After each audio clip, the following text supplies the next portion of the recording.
يا مساء الفل. بصوا بقى، انا جايبه لكم وصفه النهارده من الاخر. كيكه البرتقال بجد تحفه جدا، وكمان مش هتاخد مننا غير 2 بيضه فقط، وهوريكم دلوقتي الارتفاع بتاعها.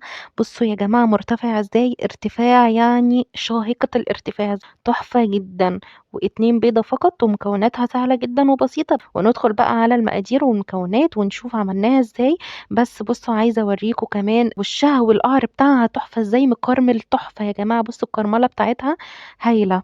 يلا كده نصلي على النبي، ولو اول مره بتشوفيني انزلي اعملي لايك وسبسكرايب كده في القناه عشان يوصلك كل جديد انا بنزله. وشيروا الفيديو كتير عشان يوصل لاكبر عدد من الناس. يلا ندخل بقى نشوف عملنا ايه. انا اول حاجه كده زي ما انتم شايفين عملتها، هقشر برتقانه كده بالمقشره. طبعا احنا عارفين ان القشر الابيض دوت احنا مش بنحتاجه لانه بيمرر البرتقان.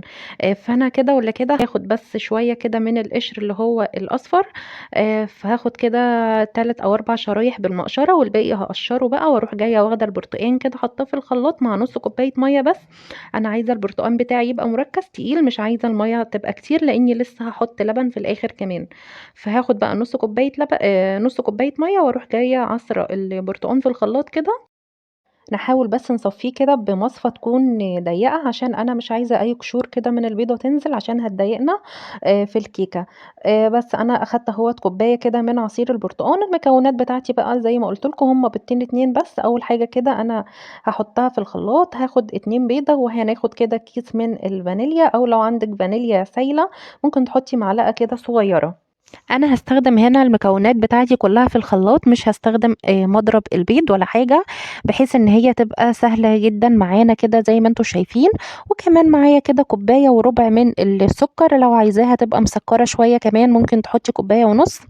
بس انا بحبها السكر بتاعها يبقى مظبوط او ازيد سنة بسيطة عشان خاطر جوزي. وكمان رحنا جايين حاطين كوباية العصير بتاعتنا، واخدة كده قشر البرتقال. وعندي هنا نص كوباية سمنة على زيت. انا حبيت ان انا احط زيت على سمنة.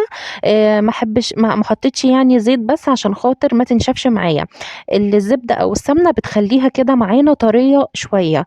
هنضرب بقى المكونات دي كويس جدا جدا في الخلاط زي ما انتم شايفين معايا كده.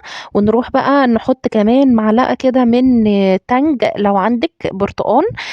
بيدي برضو نكهة حلوة جدا وبيعزز الطعم، وكمان بيخلي لون الكيكة معانا بيبقى اصفر جدا.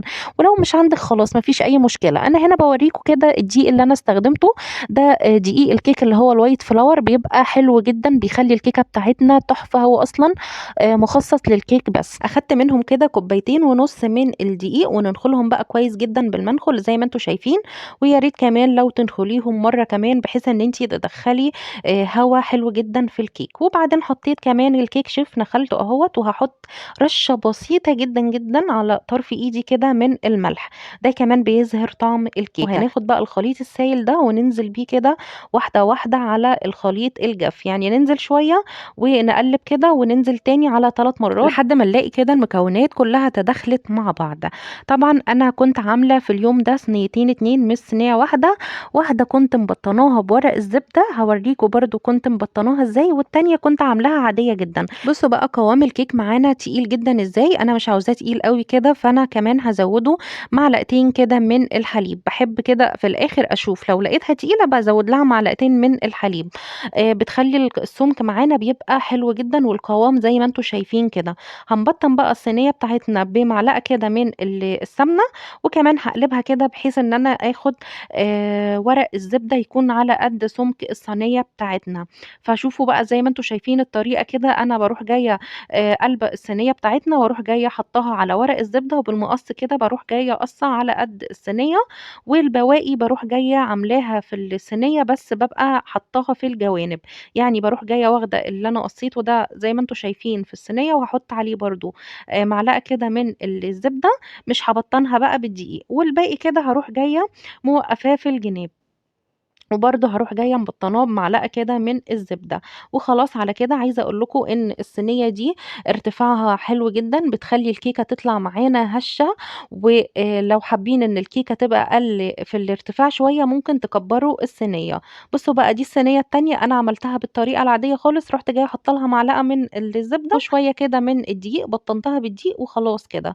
هاروح جاية بقى منزّلة الخليط بتاعنا في الصينيتين، وهادخّلهم الفرن على درجة حرارة 180. أنا هاعملها معاكم النهارده في الفرن الكهربا، ولأول مرّة هنجرّب كده الكيكة في الفرن الكهربا. عندي بقى له 6 سنين أو 5 سنين وشوية، كنت باخاف بصراحة أعمل فيه الكيك، بس بصراحة بعد ما جرّبتها لقيتها حلوة جدًا ومدّي لي نتيجة تحفة جدًا، أحسن كمان من الفرن اللي هو الغاز. ندخّلها بقى كده الفرن ونشوف شكلها عامل معانا إيه. بُصّوا بقى دي الصينية التانية، في ترِكّة كمان حبّيت إن أنا أقول لكم عليها قبل ما ندخّل الصينية الفرن. لازم كده نروح جايين مخبّطين على الصينية بحيث إن إحنا نفرّغ منها أي هوا، عشان ما تطلعش فيها فراغات كتير. بس كده. طبعًا بقى الفرن الكهربائي ليه ضبطة معيّنة، مش بتولّعي من فوق ومن تحت، أنا ولّعت من تحت بس، وكمان عملته على 180 درجة، وسِبتها بقى كده تستوي تقريبًا أخدت ساعة إلّا ربع، 45 دقيقة بالضبط.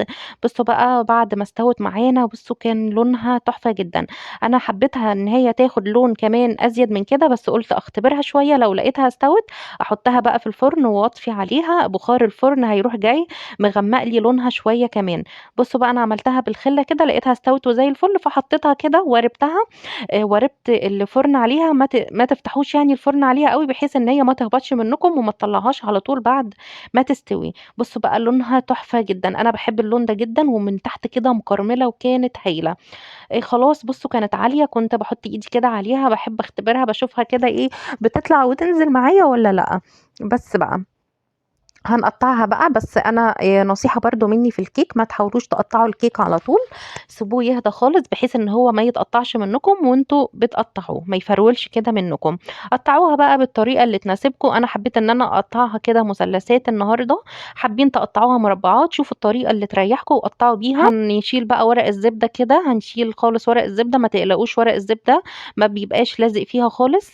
فأنا برضه عايزة أطلّعها لكم. بُصّوا يا جماعة أنا مش قادرة أصلًا أشيلها ما شاء الله من ارتفاعها، طبعًا كانت مرتفعة جدًا وسخنة، فكنت باشيلها كده بالعافية.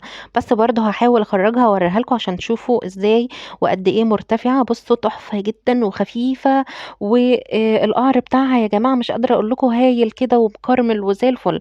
نشوف بقى التانية اللي أنا عملتها بالطريقة العادية. بُصّوا الله أكبر عليها برضه مَلِت الصينية إزاي. هاحطها برضه في الفرن كده وأقفل عليها شوية. بُصّوا التهوية تبقي سايبة كده حوالي سنتي، 2 سنتي بس يدخّل شوية هوا، عشان خاطر ما تهبطش منكم. بُصّوا بقى ده اللي أنا باقول لكم عليه، دي أنا قطّعتها وهي سخنة جدًا، فوأنا باقطّعها كده حسّيت إن هي هتفرول معايا. بس بُصّوا برضه ارتفاعها قد إيه، وبُصّوا القعر بتاعها مكرمل وتحفة جدًا، بجد تحفة وهشة ومرتفعة وطعمتها يا جماعة المزازة بتاعة البرتقان كمان قشر البرتقان مدّياها نكهة حلوة أوي، مع كمان معلقة التانك اللي إحنا حطيناها دي. بُصّوا بقى، بُصّوا قد إيه مرتفعة. لو عايزين الارتفاع بتاعها يبقى أقل من كده زي ما قُلت لكم كبّروا الصينية شوية. بس هي دي كانت وصفتنا النهارده، يا رب الوصفة تكون عجبتكم وأكون أنا نُلت